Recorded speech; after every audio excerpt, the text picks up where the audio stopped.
1, 2. Here we go. 6.1. Evaluate n roots and use rational exponents.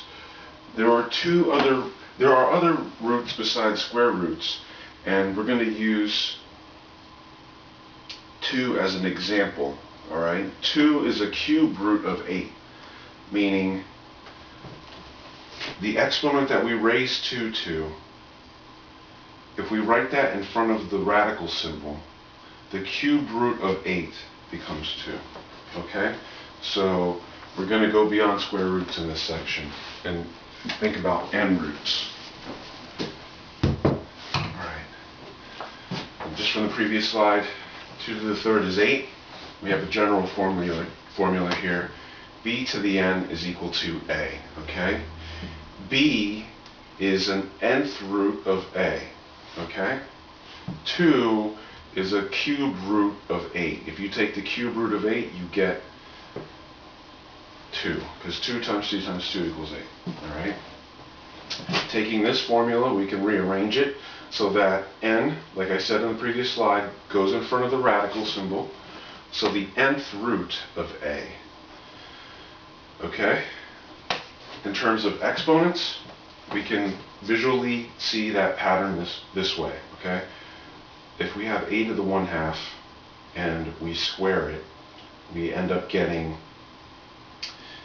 a to the 1/2 times 2 over 1. Okay, that's just the law of exponents. All right, when you have it, this is from I think 5. All right, 5.1 or 5.2.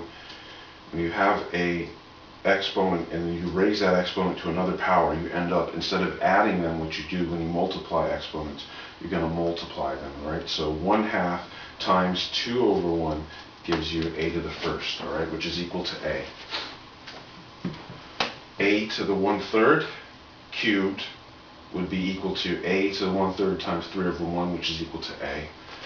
Alright, a to the 1/4 raised to the 4th power would equal to a to the 1 over 4 times 4 over 1, which is equal to a to the first. Alright?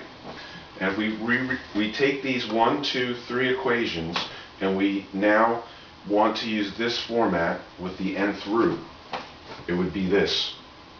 A to the 1/2 is equal to the square root of a. Alright?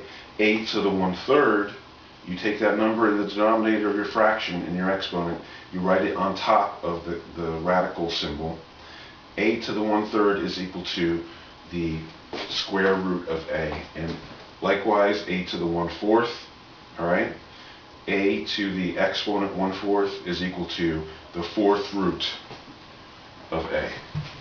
Okay? This is something you have to get used to. You can write any fractional exponent as an nth root.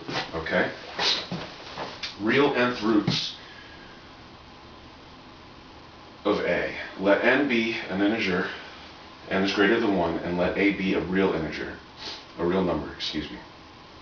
Alright, we have 2 conditions and 3 cases for each condition. Okay? So this is a blue box in your book. Very important that you understand what to do here. We're going to look at first when n is an even number. Okay, you have 3 different conditions. If n is even, and you'll see examples coming up, if n is even and a is less than 0, there are no real roots. If n is even and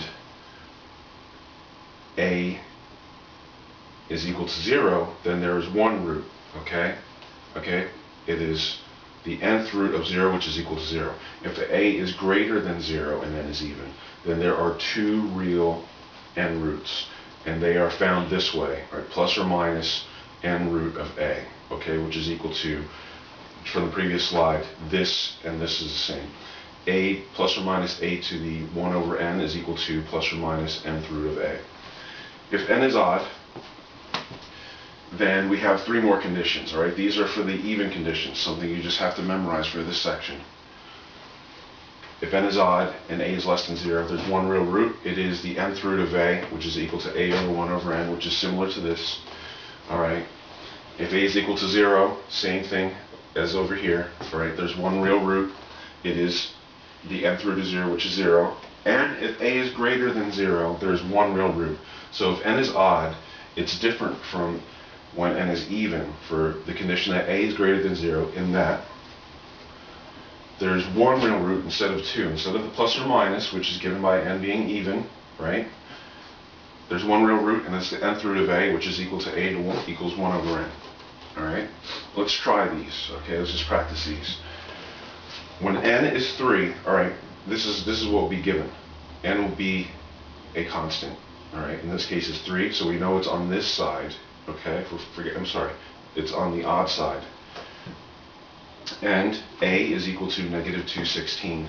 A is equal to negative 216 means it's less than 0.